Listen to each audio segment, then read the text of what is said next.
I'd love to be able to show you inside the machine, but we have somebody in there at present. We refer to this process as water cremation, but I mean, the technical term is alkaline hydrolysis. It's a way of completely unmaking the chemical bonds that exist in the body.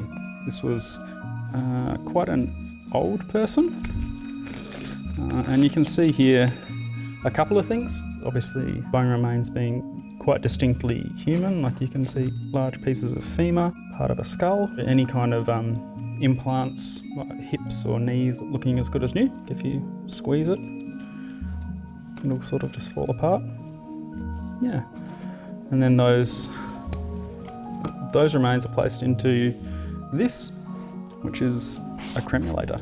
And there's not really any straightforward way to talk about that, except being that it is a device that pulverises those remains into a powder that we refer to as ash.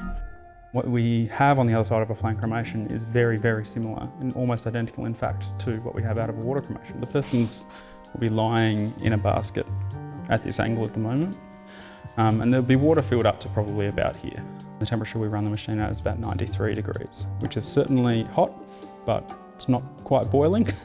We use potassium hydroxide, which is also used in soap making to raise the alkalinity. So really, really tall people will take longer sometimes than really little or short people. You'll be super quick.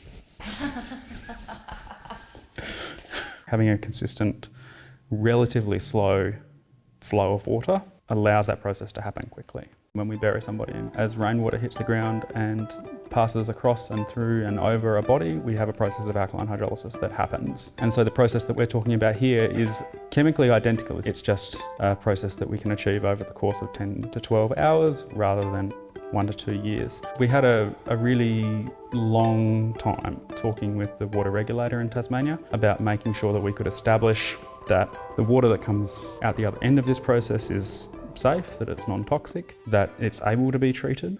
There's usually about 20 to 30% more of those remains when we complete a water cremation process than a flame cremation. In a flame cremation, when you're using the kinds of temperatures that you're using, you just can't help it. It's just, you will just flat out vaporise more of a person than we will in a water cremation. We can cremate something as small as a 5-gram goldfish and get bone remains from that goldfish that just would not exist if you tried to flame cremate them.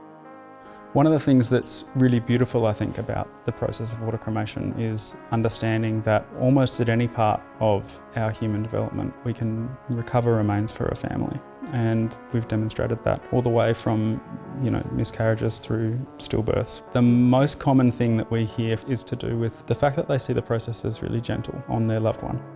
The typical cremation has lots of emissions, especially if we have some specific things inside of the body, things like dental fillers and breast implants and other implants. Being able to achieve, roughly a 90% reduction on direct emissions from the process compared to a flame cremation is pretty staggering. So aqua cremation is legal in several parts of Australia, but it's not widespread. We need specific facilities for this to happen, and they are not available. It is legal in Queensland, New South Wales, South Australia, Victoria and Tasmania, and currently in Western Australia is legal for pets. So we're getting there.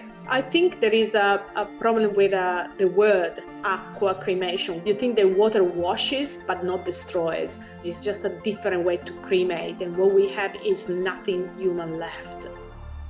I think as awareness grows about water cremation as well, and the environmental benefits of it, the sustainability of it, and the gentle sort of nature of it, it will become more popular. We had someone request Madonna to be played whilst they were being cremated, although I can't remember the name of the song. Like a Prayer. Like a Prayer.